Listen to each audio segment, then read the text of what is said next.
जीवन में भी अगर हरिश्चंद्र जैसा सत्य नहीं है तो मानव जीवन सूना है। हरिश्चंद्र की तरह महलों से निकल करके कांटों पर चलना पड़े इसका भरोसा नहीं है। हरिश्चंद्र कांटों पर चले हैं, पैरों में उनके बड़ी कांटे गड़े हैं, खून बहने लगा है और चलते चलते चलते चलते काशी पहुंचे हैं।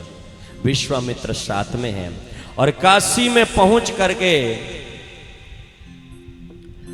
हो काशी नगर रे, काशी नगर के चौहटे पर जाकर के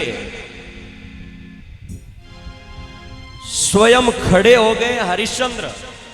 और हरिश्चंद्र खड़े होकर के, कोई तो महाराज कहते हैं कि महलों को बेचता है, कोई जमीनों को बेचता है, लेकिन हरिश्चंद्र क्या कर रहा है? हो काशी नगर रे चौवटे रे, काशी नगर रे चौवटे रे राजा हरिचंद बेचे नार लेवण वाला।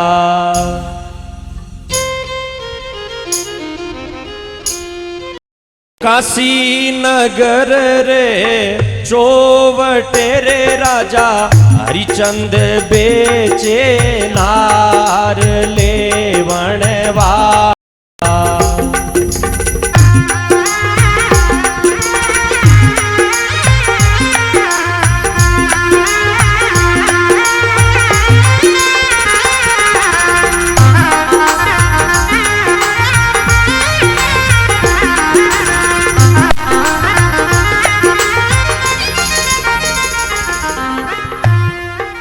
कोई तो बेचे गेहूं गेंगरा रे, कोई तो बेचे गेहूं गेंगरा रे राजा हरिचंद बेचे बाल लेवण वाला।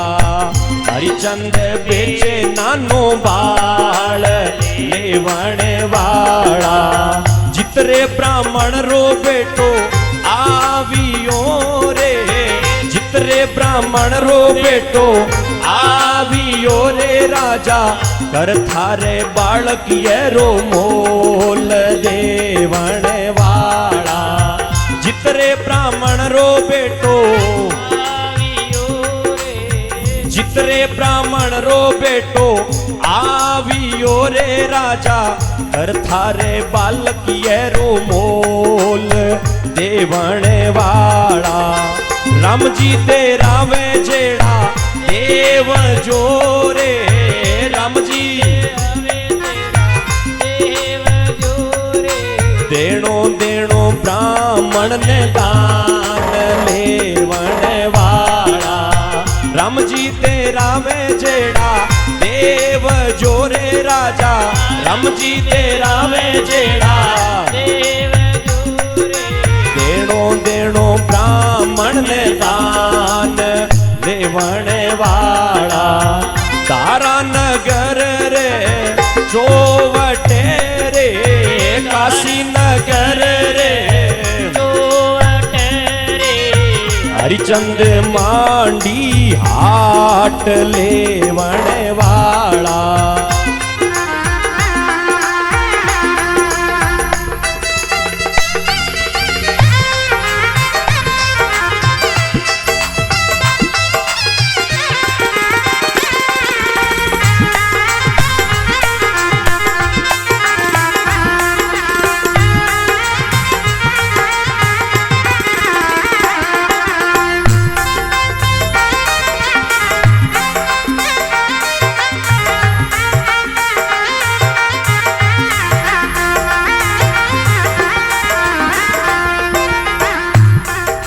कोई तो बेचे सोनो सोल मोरे, कोई तो बेचे सोनो सोल मोरे। हरिचंद बेचे तारा नार लेवण वाला। कोई तो बेचे सोनो सोल मोरे, कोई तो बेचे सोनो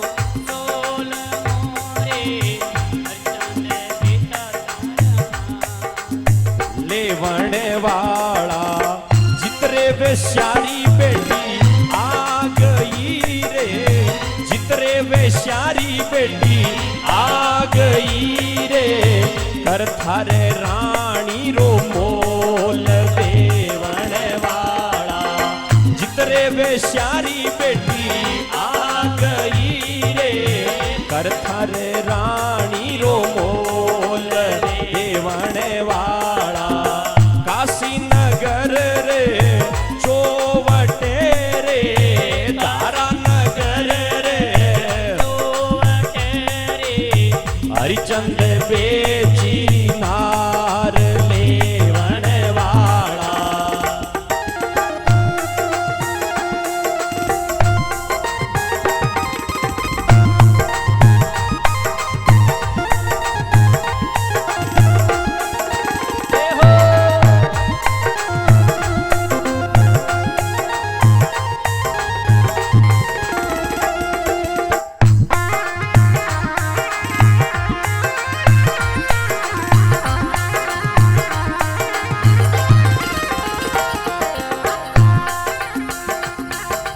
कोई तो बेचे महल माड़िया रे, कोई तो बेचे महल माड़िया रे।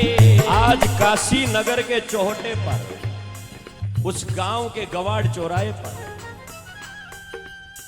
लोगों की आंखों से आंसू बह रहे हैं, क्योंकि वहां राजा हरिश्चंद्र कह रहा है कि कोई बेटे को ले लो, कोई पत्नी को ले लो, और आखिर में तो राजा कह देता है कि मुझ खुद को भी ले लो।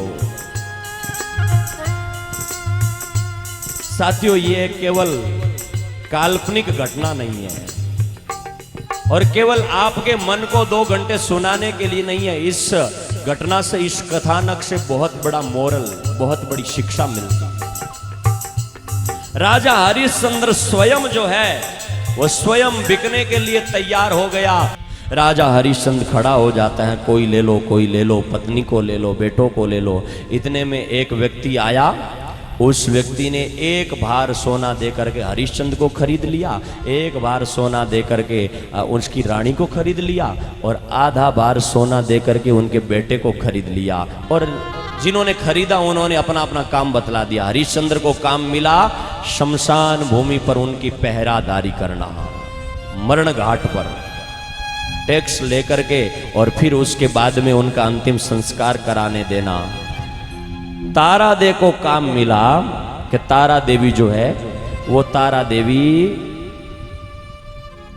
एक ब्राह्मण के घर में वहां पर जो है वो स्वयं महाराज रोटी बनाती है, झाड़ू पोंछा करती, ये काम करती है। और हरिश्चंद्र जो है, उन हरिश्चंद्र के बेटा जो छोटा था रोहितास, उस रोहितास को एक काम मिला है कि पूजा के पुष्प तोड़ करके बगीचे से ला देता है, छोटे मोटे काम कर देता है। विश्वामित्र को दक्षिणा मिल गई, लेकिन फिर भी विश्वामित्र ने हरिश्चंद्र का पीछा नहीं छोड़ा, क्योंकि हरिश्चंद्र को सत्यवादी कहा जाता था। तब कहा कि उनकी जो है ना, सत्य राजा कोई है तो उनकी हम परीक्षा करेंगे। अरे सत्य है तो सत्य की परीक्षा के बिना तो सत्य पक्का होता नहीं है। इसलिए एक दिन हरिश्चंद्र के उस छोटे से बेटे के पास में एक सांप जाता है, और कहते हैं कि वो विश्वामित्र ने कोई रूप बनाया होगा, और वो रूप बना करके, और जब बगीचे के अंदर वो छोटा सा बालक फूल तोड़ रहा है, उस समय सांप आया और सांप ने आकर के छोटे से बेटे को डस दिया। रोहितास वहीं शरीर नीला पड़ गया और बगीचे में पड़ गया। इतने में उनकी माँ अंदर बैठी थी, तारा देवी, उनको पता चला तारा को, तो तारा दौड़ने लगी। उन्होंने कहा पहले भोजन बनाओ। अरे बेटा रो रहा है, माँ माँ पुकार रहा है। माँ सब काम धंधे पूरे करके, और बेटे को क्या हो गया साथियों, जब बेटे को कुछ हो जाता है तो माँ सब काम छोड़ देती है। मेरे लाल को कुछ ना हो, ये सब माताओं की कामना रहती है। माँ दौड़ करके गई तो एक सांप पास में बैठा है, और रोहितास उसका बेटा देखा तो अब इस दुनिया में रहा नहीं है। ऐसी घटनाएं बहुत कम होती है जब किसी माँ का बेटा मां से पहले चला जाता है। और जब मां का बेटा चला जाता है तो उस मां का पल पल कैसे गुजरता है वो तो मां ही जानती है। जिस मां ने कोख में उनको पाला पोषा बड़ा किया, जिस मां ने गोदी में खिलाया, आज उसी बेटे को कंधा देने का समय आ गया है। कोई पास में नहीं दिख रहा है, करूं क्या? देखा तो बेटे का पास में माँ इतनी महाराज बिक गई थी तो उसके पास में कुछ नहीं था। कफन के लिए कपड़ा नहीं मिला तो थोड़ा साड़ी का टुकड़ा फाड़ते हुए माँ के हाथ कैसे कांप रहे हैं। अपने ही बेटे के लिए अपना कपड़ा फाड़ करके कफन बना रही है माँ। हरिश्चंद्र का बेटा रोहिता सामने पड़ा। तारा देवी की आत्मा बहुत रोई कि जिस बेटे को मैंने खिलाया आज उस बेटे को यहाँ श्वास लेने के लिए नहीं है, बेटा मर गया है। माँ ने कंधे पर उठाया, शरीर कांप रहा है और वो माँ कंधे पर उठा करके रोहिताश्व को लेकर के शमशानों में जहाँ मरघट था वहाँ गई और मरघट में जाकर के उनको रखा। सामने हरिश्चंद्र पहरा लगाते हुए आ गया और सामने जाके उसके सामने जा करके हरिश्चंद्र पहरा लगाते लगाते चीता की अग्नि लगते लगते उस राजा का चेहरा ऐसा बन गया कि जो एकदम चमकदार देवता के जैसा चेहरा था वो काला कलूटा हो गया है। जिस तन पर बढ़िया बढ़िया आभूषण पहने जाते थे, कई तरह के इत्र लगाए जाते थे, आज वो चमड़ी बिल्कुल बूढ़े के जैसी हो गई है, काली पड़ गई है, चेहरा बिल्कुल मुरझा गया है। और सामने देखा गोद में अपना मरा हुआ बालक लिए ऊपर देखा, देख करके और हाथ जोड़े कुछ देखे हुए लग रहे हो। क्या तुम वो तो नहीं हो राजा हरिश्चंद्र जिनके दुर्भाग्य के गलत समय ने उनको बिकवा दिया था? हरिश्चंद्र भी सामने जाका तो सेंधी सी आवाज सुनने, भला ही शरीर पहचान में नहीं आया लेकिन तारा देवी की सेंधी सी आवाज हरिश्चंद्र को समझ में आ गई कि लगता है ये फटे हुए कपड़े पहने हुए और गोदी में मरे हुए बालक को लिए हुए मेरी पत्नी है।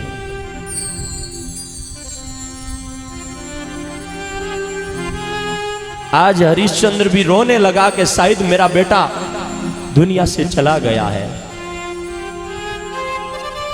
और बाप की भी आत्मा कितनी रोती है जब उसका बेटा चला जाए।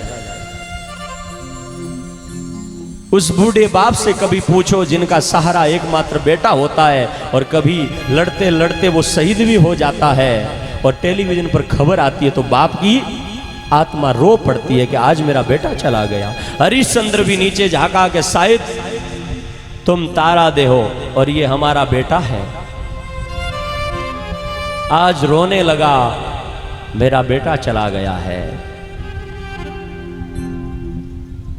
तारा देवी बोली इनका अंतिम संस्कार करना है, शमशानों में अंतिम संस्कार करना है। हरिश्चंद्र ने कहा कर लाओ।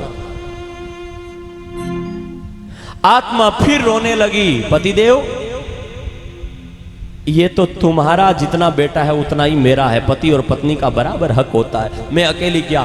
हरिश्चंद्र सामने बोल करके आंसू बहाने लगा। देवी मैं वो सब बातें समझता हूँ लेकिन माफ करियो, हम धर्म के लिए जब अयोध्या छोड़ चुके हैं तो अब यहाँ पर बिना कर लिए संस्कार नहीं होगा, क्योंकि हम ये कपड़े, अरे देवी अगर वचन मुकर जाते तो हमें अयोध्या छोड़ने की जरूरत नहीं थी। अरे यहाँ तो हम इसलिए आए कि हमने रात में सपने में देखा था कि अयोध्या दान में दे दी है, वो दे करके आ गए। तो देवी अब मैं धर्म के साथ में समझौता नहीं कर सकता, कर मेरे पास में है नहीं, कहां से लाऊं, मैं तो बिकी हुई हूं। हरिश्चंद्र ने कहा मैं भी तो बिका हुआ हूं, मेरे पास भी तो कुछ नहीं है, तुम भी बिके हो, मैं भी बिका हूं, ये भी बिका है। तो इतने में ही महाराज दोनों की आत्माएं रो रही है, नैनों से आंसू बह रहे हैं। बेटा मरा पड़ा है लेकिन पति पत्नी भी बेबस हो गए हैं, धर्म का पालन कर रहे हैं कि नहीं धर्म के साथ में समझौता नहीं करेंगे।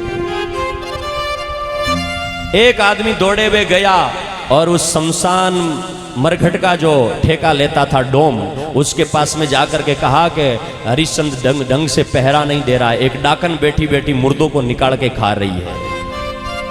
डोम गया और जाकर के हरिश्चंद्र से कहा कि ये कौन है? बोले पत्नी है। अरे तुम बिके हुए हो, बिके हुए की क्या पत्नी है? बिके हुए का तो कुछ भी नहीं होता, तुम बिक गए हो, पता है? बोले महाराज हाँ पता है, मैं बिक गया। तो बोले उठाओ तलवार और इसकी गर्दन काटो, ये डाकण है। अरे अरे महाराज, आंसू बहने लगे, हाथ कांपने लगे। ये बेटा चला गया सो चला गया, कभी दिन बदलते और फिर बिछड़ुड़ा जीव भी मिलता। कभी तो समय अच्छा आता, बिछड़ गए तो बिछड़ गए, लेकिन कभी परमात्मा कोई अच्छी हवा चलाता तो मिलता। लेकिन आज तलवार हाथ में उठा दी, बेबस होकर के राजा हरिश्चंद्र जो है वो बिका हुआ था, बिल्कुल काला शरीर हो गया था, और उठा करके तलवार कांपते हुए हाथ से जब तलवार पास में ले जा करके और तारामती की गर्दन काटने के लिए तैयार हुआ, उसी समय परमपिता परमात्मा भगवान विष्णु प्रकट हो गए और तलवार पकड़ ली। जय हो सत्यवादी राजा हरिश्चंद्र महाराज की। अब राजा तुम्हारी परीक्षा हो गई है, तुम सत्यवादियों उठो। और परमात्मा का ज्यों ही आशीर्वाद लगा तो पुनः वो मरा हुआ बेटा रोहितास है ना, वो रोहितास भी हंसने लगा, खिलने लगा और खड़ा हो गया। तुम्हारी परीक्षा सफल हो गई है, जाओ अयोध्या का राज करो। अयोध्या तुम बिन सोनी है। इतने दिन मैं नहीं धर्म, तुम सत्यवादी थे, उस तुम्हारे सत्य की परीक्षा करने के लिए मैंने सब लीला करी थी। पुनः परमात्मा ने जब दृष्टि करी तो उस काले कलूटे हरिश्चंद्र का शरीर भी देवता के जैसे चमकने लगा। पुनः तारामती रूपवती हो गई और दोनों ने आकर के बेटे को लेकर के अयोध्या का राज संभाल लिया। बोलिए हरिश्चंद्र महाराज की। ये ताकत होती है सत्य पर चलने वाले लोगों की।